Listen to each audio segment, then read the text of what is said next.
The water that dripped onto my forehead smelled like rust and old grease. I was lying on my back, wedged halfway inside the cabinet under the kitchen sink, my knuckles scraping against the corroded pipes of my parents' house. "Haley, is it fixed yet?" My mother's voice didn't sound concerned. It sounded annoyed. It was the tone one uses for a slow repairman they aren't planning to tip. "Almost, Mom," I called back, tightening the wrench with a grunt. My arm muscles burned. The washer was completely shot. I had to replace the valve. "Well, hurry up. Jessica and Mark will be here in 20 minutes, and the house smells like a sewer." I finished the turn, wiped the grime onto my jeans, my dropout uniform, as my father liked to call them, and slid out from under the cabinet. I stood up, my knees cracking, and looked around the kitchen. It was pristine, save for the mess of tools I'd brought over. On the counter sat a prime rib roast, waiting to be carved. A bottle of Cabernet, the $40 kind, was breathing on the island. My dinner would be leftovers. It always was. "Wash your hands, Haley," my father said, walking in without looking at me. He was adjusting his tie in the reflection of the microwave. "And move that Honda of yours down the street. We don't want Mark seeing that rusty tin can in the driveway. It ruins the aesthetic." "Right, the aesthetic," I muttered, grabbing my toolbox. "Don't mutter. It's unattractive. Look at your sister. She commands a room. You just occupy space." I walked out the back door, the cool evening air of the suburbs hitting my face. I unlocked my 2015 Honda Fit. The paint was peeling on the bumper, and the back seat was filled with empty coffee cups. To them, this car was proof of my failure. It was the chariot of a woman who had quit college at 22 to play on computers, throwing away a scholarship to follow a pipe dream. I sat in the driver's seat and pulled out my phone. It wasn't the cracked iPhone 8 my parents thought I used. It was the latest model, usually kept hidden in my pocket.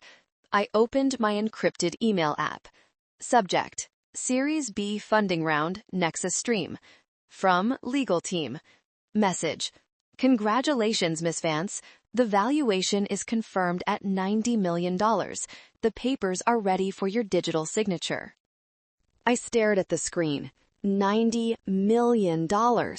My logistics software company, Nexus Stream, had just revolutionized how mid-sized trucking companies handled dispatch. I wasn't just a coder anymore. I was a ghost in the machine of the American supply chain. I signed the document with my thumb, took a deep breath, and locked the phone. Then I switched back to the persona they knew. Haley the disappointment, Haley the handyman, Haley the ATM that only dispensed manual labor. I moved the car 3 blocks away, parking behind a dumpster so the aesthetic of the Vance household remained intact. Walking back, I saw my sister's car pull up, a leased Mercedes, flashy, white, impossible to keep clean, just like Jessica. She stepped out, looking radiant in a cream-colored dress that probably cost more than my first car. Mark, her fiancé, followed. He was handsome in a slimy way, like a politician who smiles with his mouth, but never his eyes. "Mom! Dad!" Jessica squealed, rushing to the front door. I slipped in through the side gate, hoping to wash the grease off my arms before I was drafted into service, but I wasn't fast enough. "There she is," Jessica said as I entered the kitchen. She looked me up and down, her lip curling slightly. "Oh, Haley, did you dress up for us?" I looked down at my flannel shirt and oil-stained jeans. "I fixed the sink, Jess, the one you clogged with artichoke leaves last Sunday." Details, details," she waved a manicured hand. "Mark, you remember Haley, the free spirit?" Mark chuckled, wrapping an arm around Jessica's waist. "How's the job hunt going, Haley? Any luck finding something that doesn't involve a name tag?" I felt the familiar heat rise in my chest, a mix of shame and suppressed rage. "I have plenty of work, Mark. Thanks for asking." "Doing what? DoorDash?" My father laughed, pouring wine for Mark, Jessica, and my mother. He didn't pour a fourth glass. Haley is finding herself. She's been finding herself for 10 years. Meanwhile, Jessica just got promoted to senior PR consultant. 6 figures, baby. Technically, Jessica corrected with a modest giggle, though I knew for a fact she was on a performance improvement plan. I knew because I paid for the background checks on everyone in my orbit. It's a habit you pick up when you run a tech empire. We have big news, Mark announced, raising his glass. But we should wait for dinner. Haley, are you staying, or do you have deliveries to make? I'm staying, I said, my voice flat. Mom said there was roast. There is, Mom said, turning to check the oven. But set the table first, and use the good china, not the chipped plate you usually use. I set the table, I poured the water, I brought out the roast. I sat at the far end, closest to the kitchen door, so I could jump up and fetch things. So, Mark began, slicing into the meat. The wedding. We've been looking at venues. The Rosewood is booked, and everything else is just subpar. We need something elegant, Jessica sighed. Something that screams old money, not new debt. The irony was so thick I almost choked on my water. Actually, Jessica's eyes lit up, and she looked at Mom, then Dad, then finally settled her gaze on me with a predatory glint. We were thinking the backyard. The backyard? Dad asked, surprised. Not just the backyard, Daddy. The whole estate. The garden is huge. If we landscaped it, put up a marquee, it would be intimate, exclusive, and free. Free is good, Mark nodded. Capital allocation is key. I'm saving my liquidity for a massive investment opportunity. Oh? Dad leaned in. Stocks? Better, Mark smirked. I'm in talks with the CEO of Nexus Stream, big tech firm. I'm bringing my boutique firm in as their exclusive PR partner. It's a done deal, basically. The CEO and I go way back. I froze. My fork hovered halfway to my mouth. Mark didn't know the CEO of Nexus Stream. Mark had never met the CEO of Nexus Stream because I was the CEO of Nexus Stream, and I had never seen this man in a boardroom in my life. Wow, Mom breathed. That sounds incredible, Mark. It is. Once that contract signs, Jessica and I are set for life, which is why, well, we need the wedding to be perfect. Image is everything. Jessica turned to me. That brings me to you, Haley. Me? Yes. Since we're doing it here, the garden is a disaster. It's overgrown, the gazebo is rotting, we need it landscaped. Professional quotes are like $10,000. She paused, smiling that sweet, poisonous smile. Since you're not working, and you're so good with your hands, we thought you could do it, as your wedding gift. The silence in the dining room hung heavy, broken only by the sound of Mark chewing his steak with an open mouth. You want me to landscape the entire acre? I asked, keeping my voice steady. By myself? In 3 months? Well, you have the time, Jessica said, sipping her wine. It's not like you have a career to worry about. Think of it as contributing to the household, since you practically live here anyway. I didn't live there. I had a penthouse downtown, a loft in Deep Ellum, and a ranch in Austin. But I came here 3 times a week to fix things because my father was too cheap to hire help and too incompetent to hold a hammer. I can't do that, Jess, I said. It's a massive job. You need a crew. See? Dad slammed his hand on the table, making the silverware jump. Lazy. Just lazy. Your sister asks for one thing for the most important day of her life, and you make excuses. It's not an excuse, Dad. It's physics. Moving that much earth requires machinery. So rent a bobcat, Mark suggested helpfully. I'm sure you can figure it out. You're scrappy. I gripped the edge of the table. I'm not landscaping the garden. Jessica's eyes welled up with instant practiced tears. I knew it. She's jealous. She's always been jealous of me, Mom. She doesn't want me to have a beautiful wedding because she's 32 and single. Haley, Mom snapped, apologize to your sister. For what? For being selfish. We give you everything. We let you eat our food. We support you emotionally. Support. The word felt like a slap.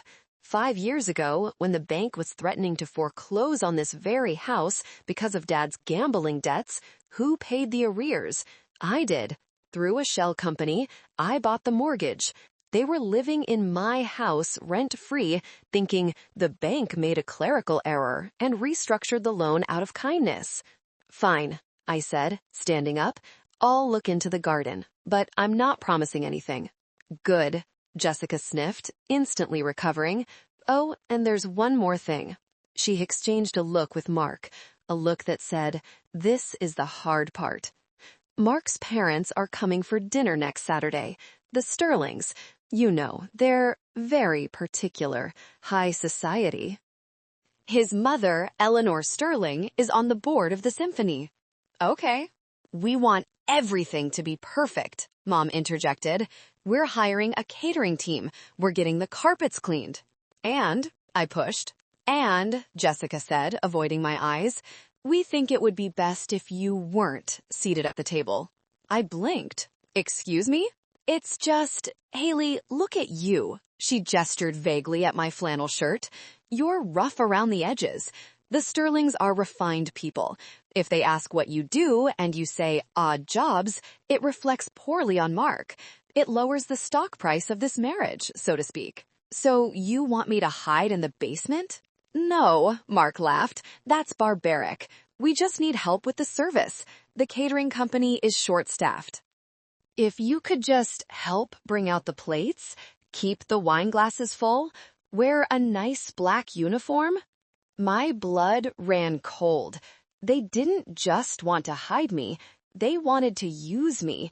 They wanted their sister, their daughter, to play servant to the in-laws so they could pretend to be aristocrats.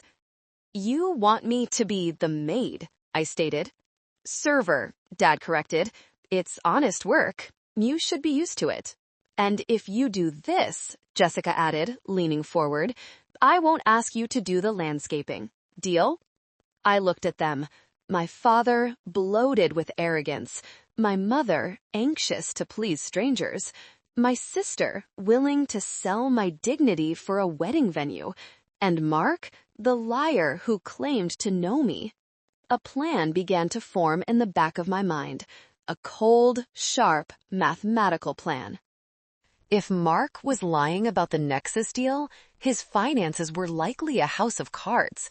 If he needed this marriage to secure legitimacy, then this dinner was the linchpin. And if I was the server, I would be invisible. I would hear everything. Okay, I said softly. Really? Jessica clapped her hands. I'll do it. I'll serve dinner for the Sterlings. Oh, thank God, Mom exhaled. I was so worried you'd make a scene. Make sure you get a haircut, Haley, and clean your fingernails. I will, I promised. I'll be the best server you've ever seen. I picked up my plate, scraped the uneaten roast into the trash, and walked out. As I sat in my Honda, listening to the engine wheeze to life, I didn't feel the usual sadness. I felt the cold clarity of a predator spotting a limp in the herd. I drove straight to my office in downtown. The Nexus building was a glass spire piercing the night sky. The security guard, Ralph, nodded as I walked in. Late night, Miss Vance? Research, Ralph. I have a pest problem at the family home. I took the elevator to the 40th floor, sat at my desk, made of reclaimed mahogany, costing more than my father's car, and opened 3 monitors. Computer, I whispered to the empty room. Show me everything on Mark Sterling and Sterling Capital. I typed in my credentials for the corporate background check database. Then I pulled up the internal logs for Nexus Stream's vendor applications. I searched for Mark Sterling. 0 results. I searched for his company. Application status: rejected. Flagged for insufficient capital and potential fraud. I leaned back in my chair, the leather creaking softly. He had been rejected 3 months ago. He was lying to his fiancée, lying to my parents, and likely lying to his own mother. Interesting, I murmured. Then I pulled up the mortgage documents for 422 Maple Drive, my parents' house. The deed was there, clear as day, held by Vance Holdings, LLC. I owned the roof over their heads. I owned the ground they wanted to get married on. My phone buzzed. It was a text from Jessica. Make sure you wear black pants, and don't speak to Mrs. Sterling unless spoken to. She hates chattiness. I typed back, got it. I put the phone down and looked at the rejected application again. You want a servant? I said to the screen. I'll give you a show. Saturday arrived with a storm of nervous energy. My mother was vibrating with anxiety, rearranging the flowers for the 10th time.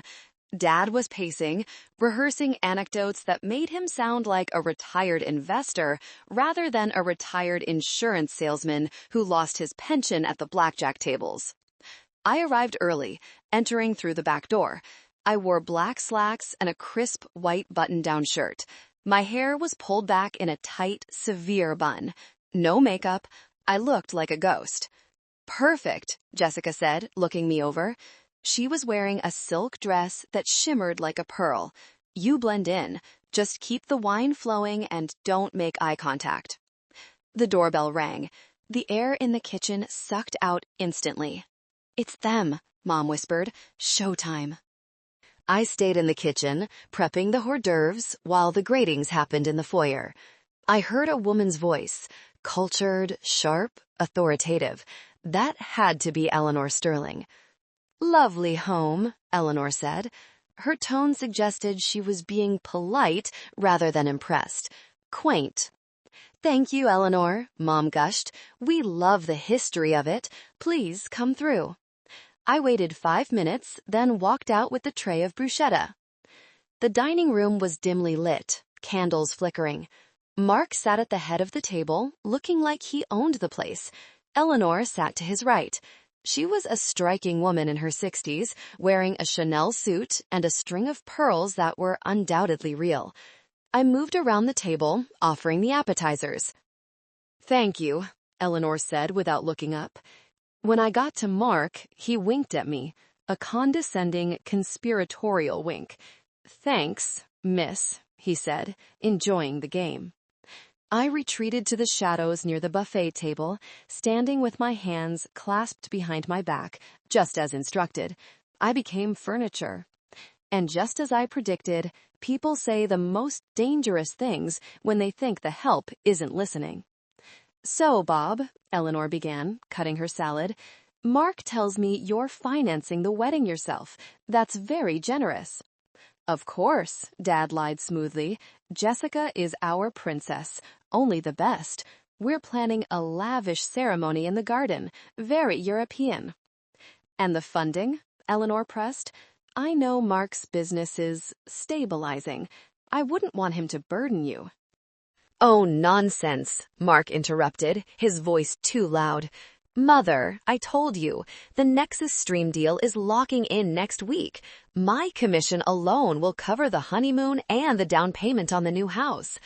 I watched Eleanor's face. A flicker of doubt crossed her eyes. She knew her son. She smelled the desperation. Nexus Stream, Eleanor mused. That's Haley Vance's company, isn't it? The young recluse? My heart stopped. She knew my name. Yes, Mark lied. Haley and I, we have a rapport. She trusts me. She's actually quite dependent on my advice. I bit the inside of my cheek so hard I tasted metallic blood. Is that so? Eleanor took a sip of wine. I've heard she's notoriously difficult to reach. A phantom. Not for me, Mark grinned.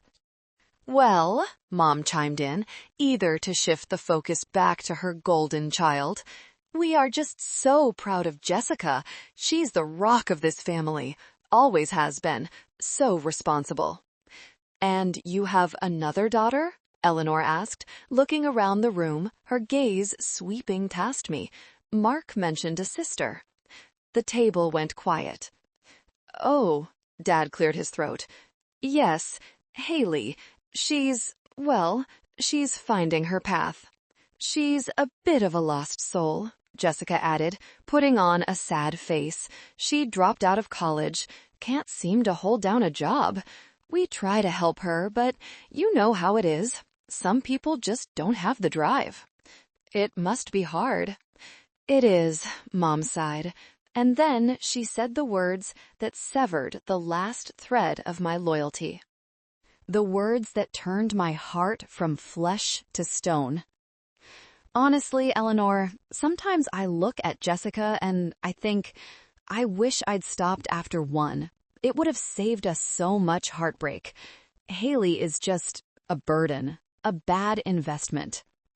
I stood in the corner, holding a pitcher of water. The condensation dripped onto my hand, cold as ice. A bad investment. I didn't cry. I didn't gasp. Something inside me simply clicked. It was the sound of a vault door closing. The daughter who wanted approval died in that moment. The CEO was born. I walked forward to refill the water glasses. My movements were precise, robotic. As I poured water into Eleanor's glass, she looked up. For the first time, she really looked at me. She looked at my hands, clean, manicured. I had ignored Mom's advice to cut my nails, simply removing the polish. She looked at my watch, a vintage Cartier tank that I usually kept hidden under my sleeve, but it had slipped down. Her eyes widened slightly. She looked from the watch to my face. She saw the intelligence I was no longer trying to hide. "Thank you," she said, her voice different this time. "You're welcome, Mrs. Sterling," I replied. "Have we met?" she asked, narrowing her eyes. "You look familiar." "I don't think so," Jessica interjected quickly. "Haley just has one of those faces. Generic." Eleanor didn't break eye contact with me. Perhaps. I finished the service and returned to the kitchen. I leaned against the counter and pulled out my phone. I sent a text to my personal attorney, James. Start the eviction process for 422 Maple Drive, but hold the paperwork. I need it ready for immediate filing. Then I texted my CFO, Mark Sterling, Sterling Capital, kill any hope of a contract, and flag him to the entire industry blacklist. I wasn't just going to stop the wedding, I was going to dismantle the lie. The dinner ended with toasts and false laughter. I scrubbed the dishes while they moved to the living room for coffee. I could hear them planning the layout of the garden. "We'll tear out those hydrangeas," Jessica was saying, "and lay down a dance floor over the vegetable patch." The vegetable patch? I whispered to myself. That was the only thing Dad actually cared about. He'd spent years tending those tomatoes. "Sure, honey, whatever you want," I heard Dad say. He was sacrificing his tomatoes for her vanity. Of course he was. When the Sterlings finally left, the facade dropped. Mom slumped onto the sofa, exhausted. Dad loosened his tie. "Well," Mom said, "I think that went well." "She suspects something," Mark said, pacing the room. "My mother. She's like a shark. She smells blood in the water about the financing." "Don't worry," Jessica soothed him. "Once we have the wedding here, she'll see we have assets. The house implies wealth." I walked into the living room, wiping my hands on a towel. "You can go now, Haley," Jessica said without looking at me. "Thanks for not dropping anything." "We need to talk about the garden," I said. "I told you, you're doing the landscaping," Jessica snapped. "No, I mean, you can't tear out the hydrangeas, and you can't pave over the vegetable patch." "Excuse me?" Dad stood up, his face reddening. "This is my house. I decide what happens to the garden." I looked at him, really looked at him. Is it? What is that supposed to mean? It means you haven't paid a mortgage payment in 5 years, Dad. You haven't paid property taxes. You haven't paid for insurance. Because the bank restructured the loan, he shouted. It's a forbearance program. It's not a forbearance program, I said calmly. The bank sold the note to a private investor. So what? Jessica rolled her eyes. Who cares, as long as we live here? I care, I said. Because whoever owns the house can kick you out, especially if you start destroying the property value by paving over the drainage zones in the backyard. You don't know what you're talking about, Mark sneered. Stick to serving food, Haley. Leave the real estate to the adults. I wanted to scream. I wanted to pull the deed out of my bag right then and there, but the timing wasn't right. They needed to dig the hole deeper. I needed Mark to commit to the fraud. I needed Jessica to spend money she didn't have. Just a warning, I said, backing down intentionally. You might want to check with the bank before you start digging. Get out, Dad said. Just get out. You're trying to ruin this because you're miserable. I left. The next morning, sat in my penthouse, surrounded by screens. It was Sunday. The city below was quiet. I opened the file labeled Vance Family. 5 years ago, I created Vance Holdings LLC. I bought the debt when they were 30 days from eviction. I instructed the lawyers to send them monthly statements showing a balance of $00 due, deferred. They never questioned it. They never asked why a bank would be so generous. They just took it because they felt entitled to good fortune. Now, I opened the expenses folder. I had access to Mom's email because I was the one who set it up and recovered her password every month when she forgot it. I logged in. I searched for confirmation. Order confirmation. Vera Wang Bridal, $12,000.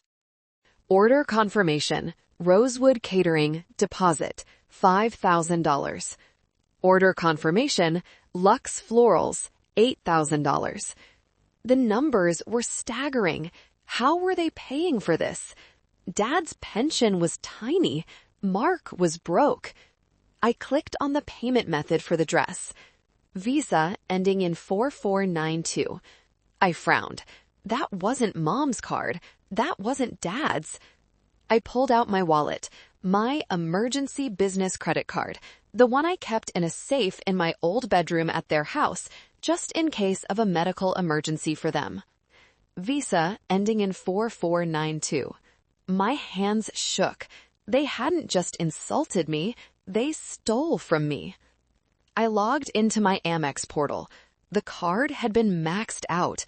$50,000 in charges in the last 3 weeks. They stole my identity. They stole my credit.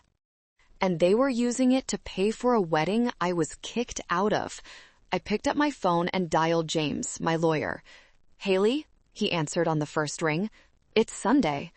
I know. I need you to hire a private investigator, and I need a forensic accountant. For the acquisition? No, I said, my voice cold. For a criminal case. Credit card fraud. Identity theft. Who is the target? My mother and my sister. There was a long silence on the other end. Are you sure, Haley? Once we start this train, it doesn't stop.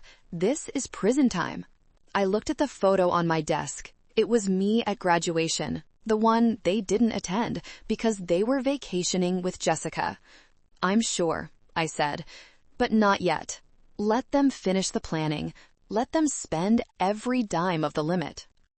I want the total amount to be a felony in the first degree. Understood. And James, find out everything about Mark Sterling's debt. I want to know who he owes, how much, and when it's due. On it. I hung up. I walked to the window and looked out at the city. The sun was shining, but all I could see was the storm coming. They called me a dropout. They called me a bad investment.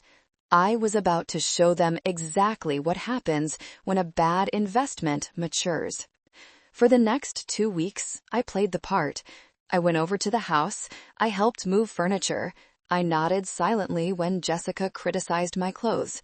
But every night, I was building the case. The forensic report on Mark came back on a Tuesday. I sat in my office at Nexus Stream reading the PDF. It was worse than I thought. Mark wasn't just broke, he was drowning. He had leveraged his firm to the hilt to buy crypto right before the crash. He owed private lenders, shady ones, over $500,000. And then I saw the kicker. Loan agreement, Sterling Capital, collateral, expected marriage assets / real estate at 422 Maple Drive. My breath hitched.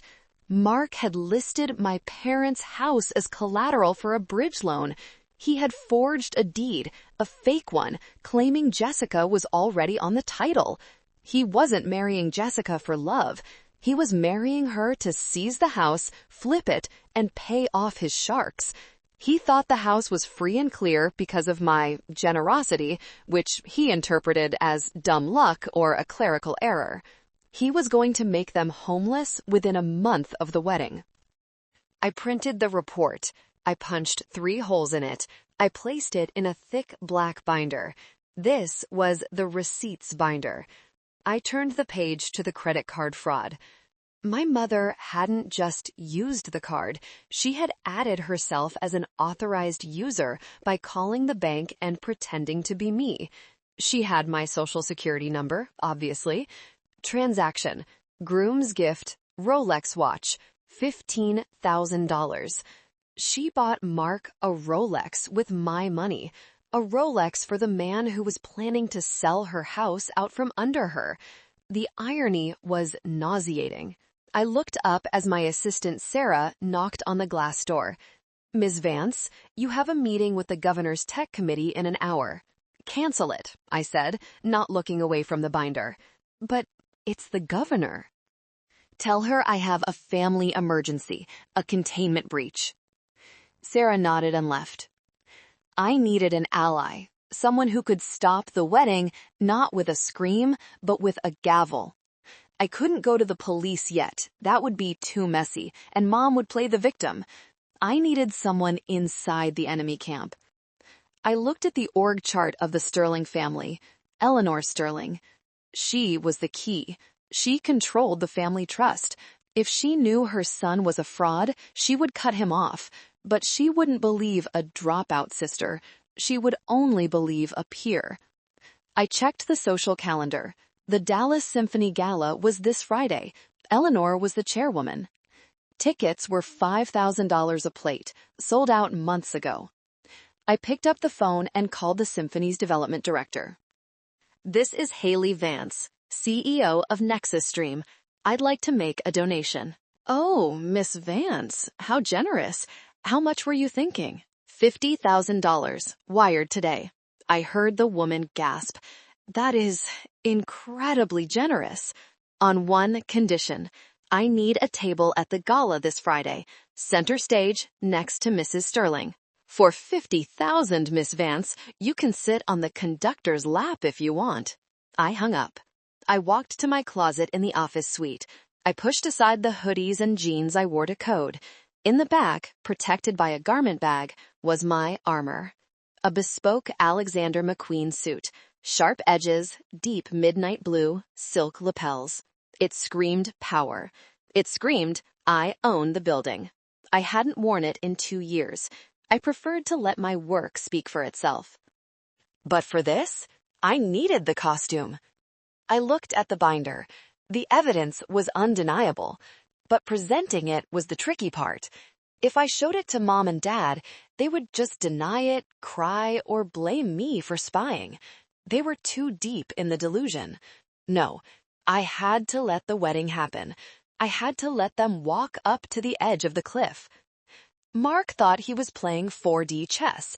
He thought he was the smartest person in the room because he had an MBA and a smile. He didn't realize he was playing against an algorithm, and I had written the code. My phone buzzed again. It was Jessica. "Reminder, the wedding rehearsal is Friday night. You need to be there to set up the chairs." I typed back, "Can't make it. Working." Jessica, "You're selfish. Unbelievable. Dad is furious." Let him be furious. I'll see you at the wedding. I put the phone down. Friday night, I wouldn't be setting up chairs. I would be destroying her fiancé's safety net.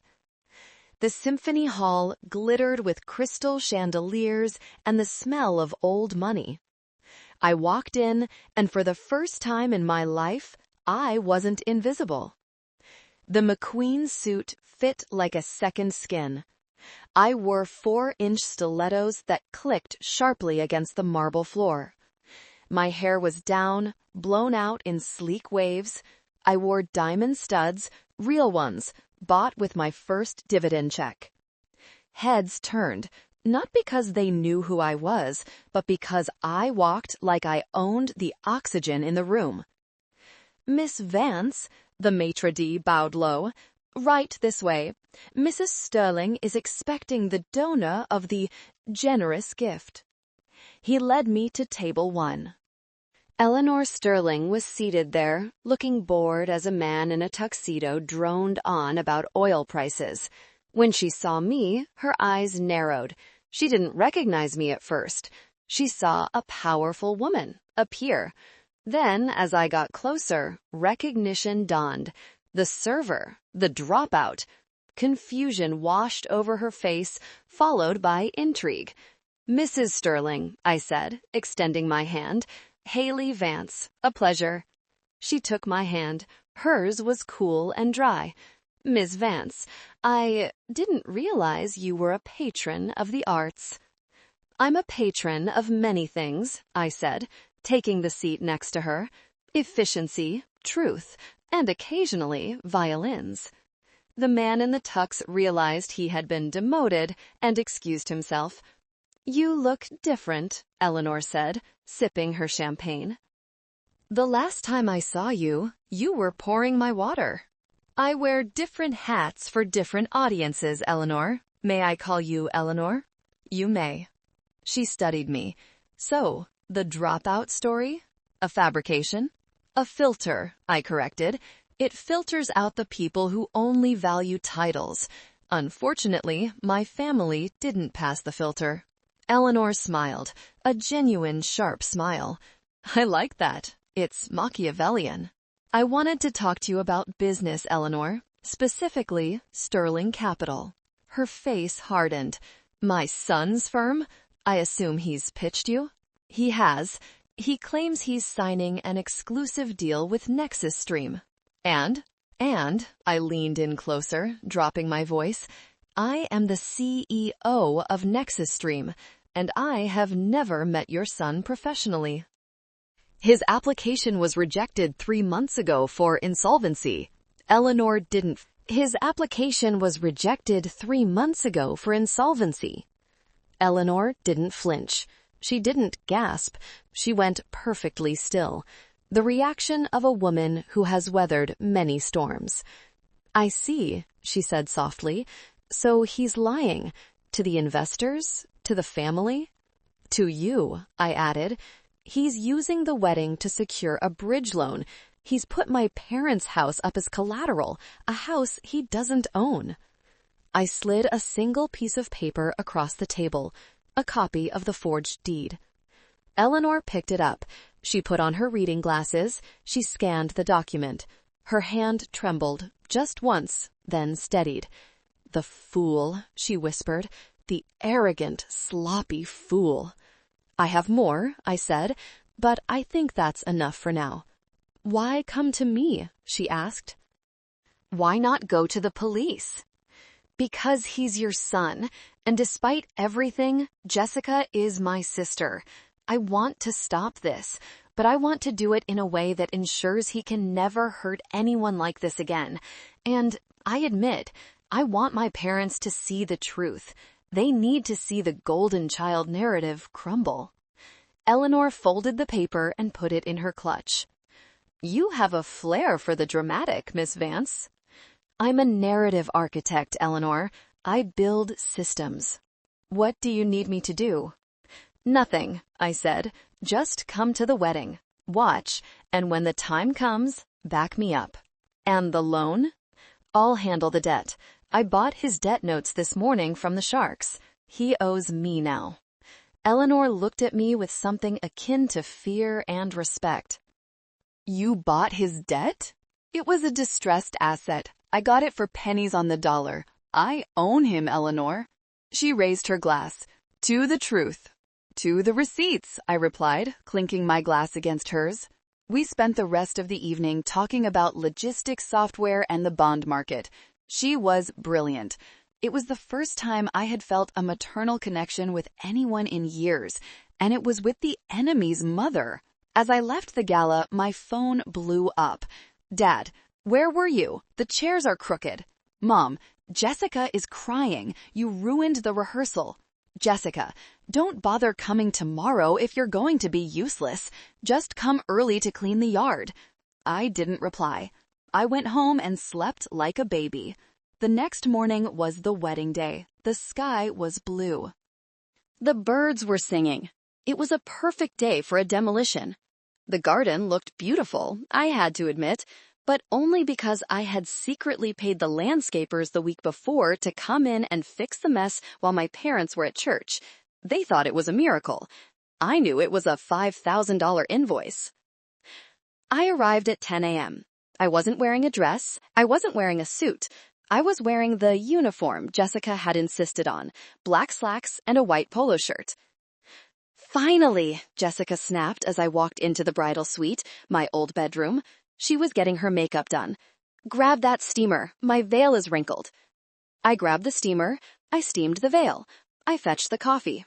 I held the train of her dress while she peed. You know, she said, looking at herself in the mirror. I'm glad you're here, Haley. It reminds me of how lucky I am. Lucky? To have drive, to have ambition. Mark and we're going to build an empire. You can come visit us at the summer house. Maybe we'll let you house sit. I smiled. That's generous, Jess. I try. The ceremony was scheduled for 2 p.m. Guests started arriving at 1. The backyard filled with people, friends of Mark's, extended family, neighbors. I was stationed at the trash cans. My job was to make sure the bins didn't overflow. Keep it discreet, Dad had hissed at me. If a bin gets full, swap it out. Don't let the guests smell garbage. So there I stood, the secret owner of the property, guarding the trash. Mark arrived, looking pale. He was sweating. He kept checking his phone. He was probably waiting for the loan confirmation, the loan I had blocked. He saw me and sneered. Hey, trash girl, looking good. Nervous, Mark? I asked. Never. Winners aren't nervous. He walked away. The ceremony began. The music swelled. Jessica walked down the aisle, looking like a princess. Mom was crying. Dad was beaming. I watched from behind a trellis of roses. Do you, Mark, take Jessica? I do. Do you, Jessica, take Mark? I do. They exchanged rings. They kissed. The crowd cheered. It was done. Legally, they were married, which meant Mark's debts were now partially her problem, and her assets were his. Perfect. The reception started immediately. Champagne popped. The band started playing jazz. I was moving through the crowd with a black trash bag, collecting empty cups. Oops! I felt a cold splash on my shoulder. I turned around. Jessica was standing there, holding an empty glass of red wine. The dark liquid was dripping down my white polo shirt. Oh no, she giggled, fake shocked. I'm so clumsy. Sorry, Haley. But honestly, that shirt was ugly anyway. Her bridesmaids laughed. It's fine, I said, wiping the wine. Here, she said, handing me her empty glass. Refill this, and try not to stain the carpet. She turned her back on me. Something in me snapped. Not the cold snap from before, a hot one. Pick it up yourself, I said. The music seemed to stop. Jessica turned around slowly. What did you say? I said, pick it up yourself. I'm not your servant, Jessica. I'm your sister, and today I've been your maid, your janitor, and your punching bag. I'm done. Jessica's face twisted. You are what I say you are. You are a loser, Haley. You are a dropout living off our parents' charity. Look at you, covered in wine and trash. People were staring. Dad came rushing over. Haley, what are you doing? He hissed. Apologize to your sister. No. Apologize. Dad grabbed my arm. Or so help me God, you can pack your bags and get out of my house. Your house? I laughed. A dry, humorless sound. Are you sure about that, Dad? Don't test me. Get out. Leave the wedding. You're ruining the photos, Jessica screamed. Leave, Mark shouted, stepping in to play the hero. You heard her. Get off the property. I looked at them, the three of them, united in their disdain. Then I saw Eleanor Sterling in the crowd. She gave me a subtle nod. Okay, I said, my voice rising so everyone could hear. I'll leave, but if I leave, the wedding ends. What are you talking about? You're crazy, Jessica yelled. I'm not crazy, I said, reaching into my back pocket. I pulled out a folded piece of paper. Not the deed, not yet, just the permit for the tent. The permit for this event, I said, holding it up, it's in my name, because you couldn't afford the insurance. Mark snatched the paper and tore it up. Paperwork? Who cares? Get out. He shoved me. It wasn't a hard shove, but I stumbled back into the trellis. A collective gasp went through the crowd. He had put his hands on a woman. That was the mistake. I straightened up. I brushed the rose petals off my wine-stained shoulder. Okay, I said.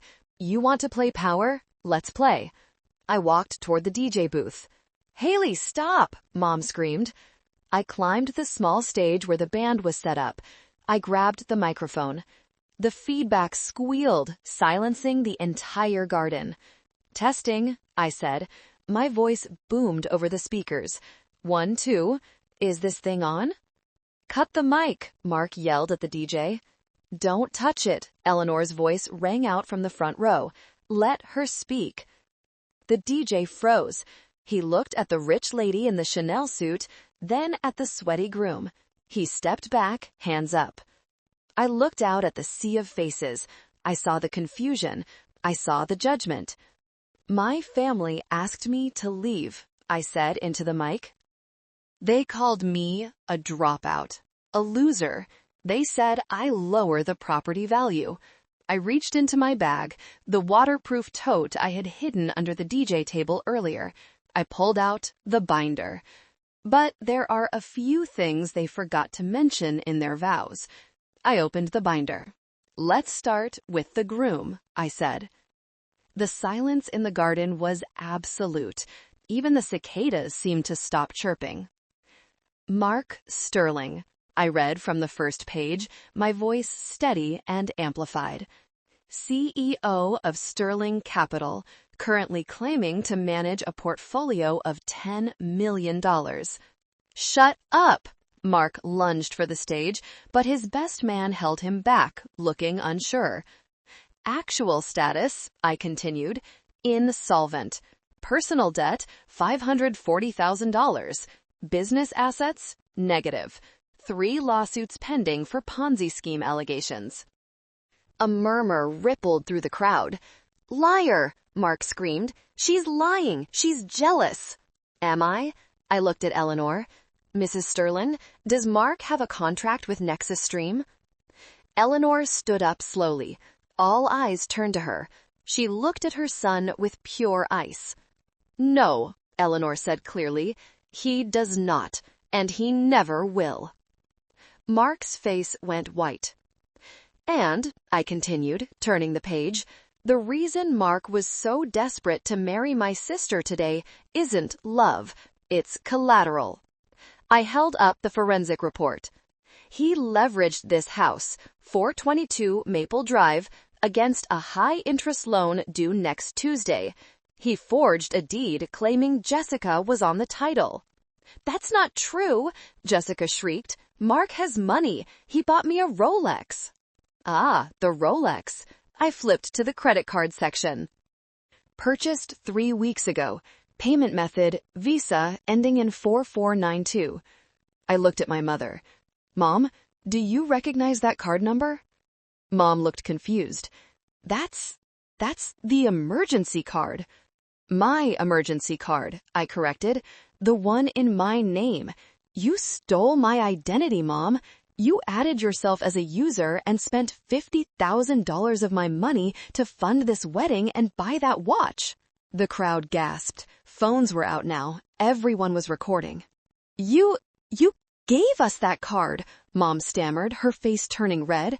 "You said it was for the family. For emergencies. Medical emergencies. Not for Vera Wang and Rolex."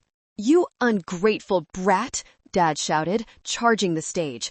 "After everything we did for you, we put a roof over your head." "Stop right there, Bob," I said, my voice dropping an octave. I pulled out the final document, the deed. "You didn't put a roof over my head," I said. "I put one over yours." I held the deed up to the light. 5 years ago, you defaulted. The bank was kicking you out. I bought the note. I own this house, Dad. Vance Holdings, LLC is me. Dad stopped in his tracks. He looked like he'd been hit by a truck. No, that's not possible. You fix sinks. You drive a Honda." "I drive a Honda because I invest my money," I said. "I fix sinks because I take care of my assets. And I own Nexus Stream, a company valued at $90 million as of this morning." Jessica sat down on the grass, her dress billowing around her like a deflated parachute. 90. "So," I said, closing the binder with a snap, "here is the situation. You are trespassing. This wedding is unauthorized. And Mark?" I looked down at the groom, who was frantically typing on his phone. "I bought your debt notes this morning. You don't owe the Sharks anymore. You owe me. And I'm calling the loan due, immediately." Mark dropped his phone. "Get off my property," I said. "All of you. The wedding is over." "You can't do this," Jessica wailed. "It's my wedding day." "You kicked me out. I'm just complying. I'm leaving, and I'm taking my house with me."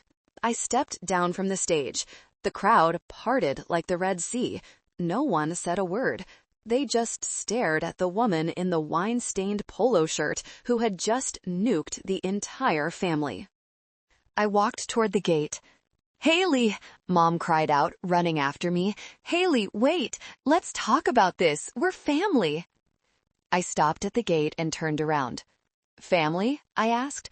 "Family doesn't treat people like trash. Family doesn't steal. I hired a moving company, Mom. They'll be here Monday. You have 48 hours to vacate." "But where will we go?" "I don't know," I said. "Maybe Mark can take you in. Oh, wait, he's broke." I turned and walked to my Honda. I got in, started the engine, and drove away. As I turned the corner, I saw the first police car arriving, the one I had called an hour ago to report the identity theft. Denied. I didn't drive aimlessly. I drove straight to the one place where I could breathe, my penthouse in downtown Dallas.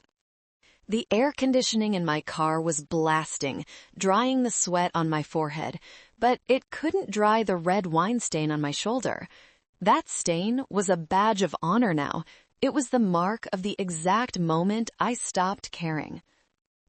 When I walked into my apartment, the silence was luxurious. No screaming parents, no demanding sister, just the hum of high-end appliances and the view of the skyline.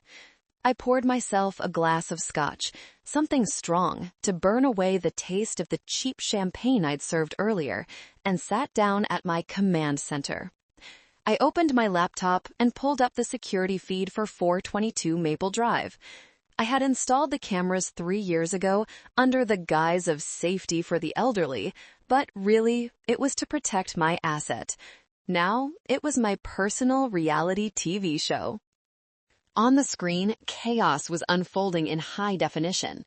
The police cruiser I had passed was parked in the driveway, lights flashing, casting a chaotic blue and red strobe over the wedding tent. I watched as two officers spoke to my mother. She was flailing her arms, doing that frantic, performative crying she always used to get her way with customer service reps. She was pointing at the gate, probably blaming me, claiming I was the thief. But the officers weren't buying it. I saw one of them hold up a clipboard. He was likely explaining that credit card fraud across state lines, since the bank's headquarters were in Delaware, was a serious offense. Mom slumped against the hood of Mark's leased BMW. Then the camera switched to the backyard. The guests were fleeing like rats on a sinking ship. They were grabbing their purses, stepping over the trampled rose bushes, trying to disassociate themselves from the disaster. And there was Mark. He wasn't chasing Jessica. He wasn't comforting his new mother-in-law. He was arguing with a man in a suit, my private investigator, who I had instructed to serve him with the legal notice regarding the debt acquisition. I zoomed in. Mark looked small. He looked terrified. The arrogance that had filled the kitchen just days ago was gone, replaced by the hollow look of a man who realizes the floor has vanished. Eleanor Sterling was the only one moving with dignity. I watched her walk through the mayhem, head held high. She stopped in front of Jessica, who was sitting on the grass, sobbing into her ruined dress. Eleanor said something brief, shook her head, and walked out the side gate to her waiting driver. She didn't look back. I took a sip of scotch. The satisfaction wasn't a hot rush anymore. It was a cold, solid weight in my chest. It felt like justice. My phone buzzed. It was a notification from my bank. Alert. Attempted charge of $5,000 at the Rosewood Hotel on Visa ending in 4492. Declined. They were trying to book a hotel room with the stolen card. Even now, in the middle of the police intervention, Mom was trying to use my money to escape the mess she made. I picked up the phone and dialed the officer who had called me earlier to take my statement. "This is Haley Vance," I said. "I just got another fraud alert. They are attempting to use the stolen card right now while you are on the premises." "We see it, Miss Vance," the officer sighed. "We found the card in your mother's purse. We're taking her in for questioning regarding identity theft." "Thank you, officer. And the others?" "We've advised everyone to disperse. This is a civil dispute regarding the property, but the fraud is criminal. Your father is asking if they can stay the night." "Tell them they have until Monday morning at 8 a.m. That's when the movers arrive. If they are still there, I will press charges for trespassing." "Understood." I hung up and watched the screen. I saw the officer handcuff my mother. It wasn't rough, it was procedural. But seeing Linda Vance, the woman who cared more about appearances than her own children, being led into the back of a squad car in front of her neighbors, that was the end of her social life. The neighbors were all on their porches, phones out, recording. Dad was yelling, pointing a finger at the officer, then at Mark. He was looking for someone to blame. He looked lost. I closed the laptop. I didn't need to see the rest.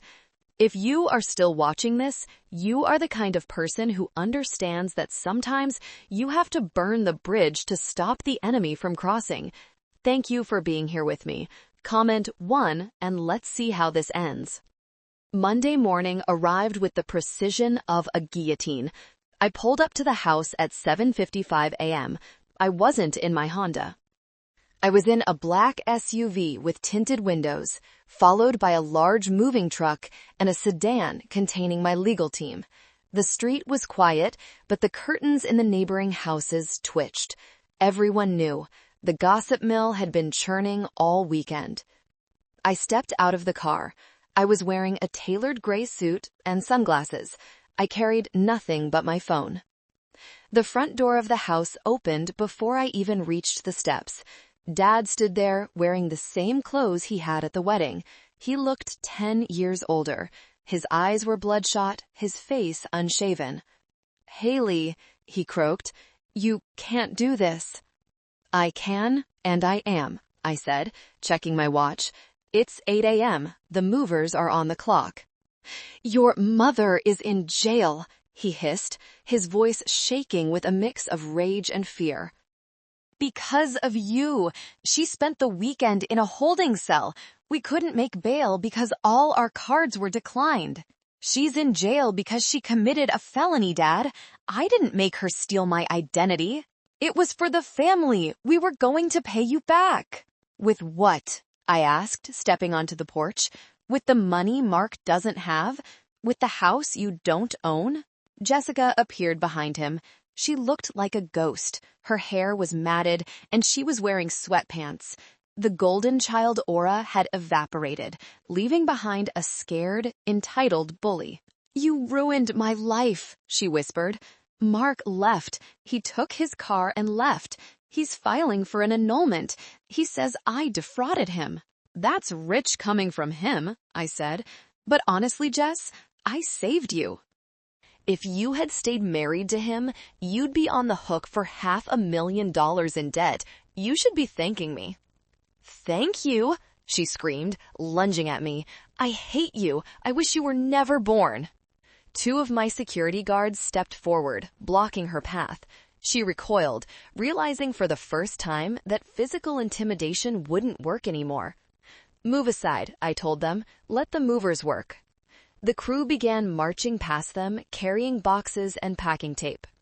What is this? Dad asked, watching a man pick up the antique lamp from the hallway. I'm evicting you, I said, but I'm not a monster. I'm paying for your move.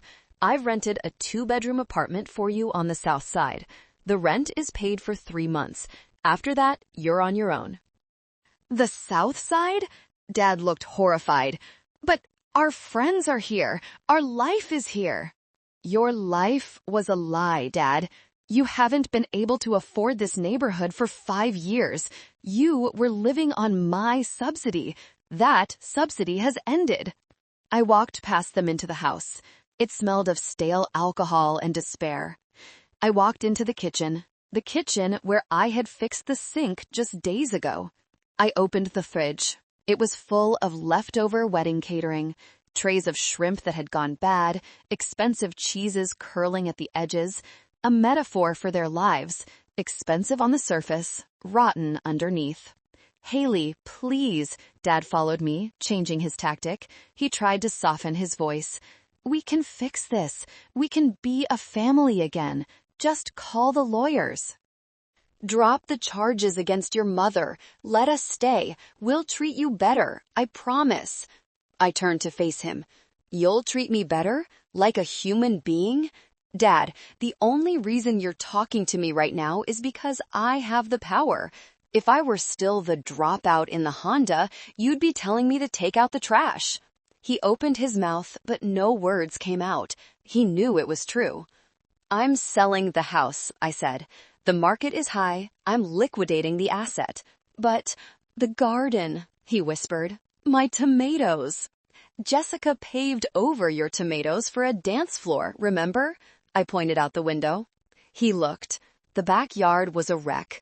The grass was dead, trampled by hundreds of feet. The trellis was broken.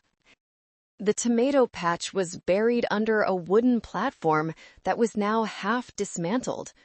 She destroyed it, I said softly. You let her destroy it because you couldn't say no to her. You sacrificed everything for the wrong daughter. Dad slumped against the counter and wept. It wasn't a dignified cry. It was the ugly sobbing of a man who realizes he bet on the wrong horse and lost the farm. I walked out of the kitchen. I didn't feel sad. I felt light. I walked past Jessica, who was sitting on the stairs, clutching a photo album. You can take the album, I said, and your clothes. Everything else stays. I walked out to the driveway. The movers were efficient.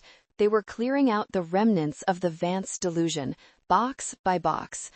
I got back into my SUV. My lawyer, James, looked up from his tablet. Done? Done, I said. Let's go to the office. I have a company to run. The next few weeks were a blur of legal victories, each one a nail in the coffin of the people who had tormented me. Mark tried to fight. He hired a cheap lawyer and tried to sue me for tortious interference with his business. It was laughable. I didn't even have to go to court. Eleanor Sterling handled it. I met Eleanor for lunch at a private club 3 weeks after the wedding. She looked refreshed. "I fired him," she said casually, slicing into her sea bass. "Mark?" "He was using the family name to secure loans he couldn't pay. I removed him from the board of the trust. He's cut off. Totally." "Where is he?" "I believe he's staying in a motel near the airport. He's trying to get a job as a financial advisor, but with the fraud alerts you put on his record, well, let's just say he might have to start looking at retail." I took a sip of iced tea. "And the annulment?" "Granted, fraud is a powerful argument. He's single, broke, and blacklisted." It was brutal. It was efficient. It was exactly what he deserved. As for my mother, the legal system wasn't as quick, but it was just as thorough. Because I refused to drop the charges, the district attorney moved forward. They offered her a plea deal: prorated sentence, community service, and mandatory restitution. She had to pay back the $50,000. Since they had no money, the court garnished Dad's pension. They were living in that small apartment I rented, and half of their limited income was now being funneled back to me. Every month, I received a check for $400 from the state. It was labeled Restitution, L. Vance. I framed the first check. I hung it in my office bathroom. But the most satisfying collapse was Jessica's. About a month after the eviction, Sarah, my assistant, buzzed me. "Ms. Vance, there's a woman in the lobby. She says she's your sister. She doesn't have an appointment." I looked at the security monitor. Jessica was standing at the reception desk. She looked different. She was wearing regular jeans and a sweater that looked like it had been washed too many times. She looked ordinary. "Let her up," I said. When she walked into my office, she stopped. She looked at the floor-to-ceiling windows, the modern art, the team of developers working in the glass-walled conference room next door. She saw the empire I had built while she was busy mocking me. She sat down in the chair opposite my desk. She didn't cross her legs. She didn't sneer. "What do you want, Jessica?" I asked, not looking up from my screen. "I need a job," she said. Her voice was small. I stopped typing. I looked at her. "A job?" I applied everywhere. No one is hiring. The PR firms, they all know about the wedding. Mark badmouthed me to everyone before he went under. They think I'm toxic. "You are toxic," I said matter-of-factly. "I know," she swallowed hard, "but I need money. Mom and Dad are drowning. The restitution payments are killing them. I need a chance. I can answer phones. I can file papers." I leaned back in my chair. This was the moment. The moment where the movie heroine usually forgives the villain, gives them a hug, and hires them. But this wasn't a movie. This was my life. And I knew Jessica. If I let her in, she would poison the well. She would undermine me. She would eventually think she deserved my chair. "No," I said. Jessica blinked, tears forming in her eyes. "No, but I'm your sister. And that's the only reason I'm not having security escort you out right now," I said. "I am not going to hire you, Jessica. I am not going to enable you anymore. You are 34 years old. Go get a job at a grocery store. Go wait tables. Go do the manual labor you mocked me for doing." "I can't wait tables," she sobbed. "It's humiliating." "It's honest," I said, "and until you learn the difference between humiliation and humility, you will never survive." I stood up. "Goodbye, Jessica." She stared at me for a long moment, waiting for me to crack, waiting for the old Haley, the one who wanted to be liked, to surface. But that Haley was gone. She died the night they called her a bad investment. Jessica stood up, wiped her face, and walked out. She looked smaller than I had ever seen her. I watched her leave. I didn't feel guilt. I felt a profound sense of closure. The toxicity was out of my system. I was finally, truly healthy. 8 months later, I was sitting on the balcony of my penthouse. The sun was setting over Dallas, painting the sky in shades of purple and gold. I had just sold the house on Maple Drive. A nice young couple bought it. They planned to tear out the ruined garden and plant a new one. They were going to paint the kitchen yellow. It wasn't my parents' house anymore. It wasn't my burden anymore. It was just a line item on my tax return. My phone rang. It was Eleanor. "Haley, darling," she said, "are we still on for the gala tonight? I need someone to intimidate the mayor into approving the arts grant." I laughed. "I'll be there, Eleanor. Should I wear the red dress or the blue?" "The red. It screams, 'I dare you.' Red it is." I hung up and looked at my reflection in the glass door. I looked different, not just the clothes or the hair. My eyes were different. They were clearer. I still sent money to my parents, just enough to cover their rent, paid directly to the landlord. I never sent cash. I never visited. I spoke to Dad on the phone once a month for 10 minutes. He mostly complained about his back and the noise in the new apartment. He never asked about my company. He never asked if I was happy. And that was okay. I didn't need him to ask anymore. I had realized that you can't build a skyscraper on a cracked foundation. I had to dig them out, pour new concrete, and build something entirely my own. The receipts binder was still on my shelf, tucked away between books on coding and philosophy. I didn't look at it often, but I kept it. It was a reminder that facts matter. That dignity is something you fight for, not something you are given. I thought about the girl under the sink, fixing the pipes while her family drank wine and laughed at her. I wanted to reach back in time and tell her, "Hang in there. You are building something they can't even imagine. Keep the receipts." I finished my drink and stood up. I had a gala to attend. I had a company to run. I had a life to live. A life that was authentically, unapologetically mine. My name is Haley Vance. I was a dropout. I was a servant. I was a ghost. Now I am the CEO. And the best part, I didn't do it to prove them wrong. I did it to prove myself right. Thank you so much for listening to my story. If this story made you feel something, anger, joy, relief, write it down in the comments. And don't forget to click on the next video on the screen to hear another story of justice served. See you there.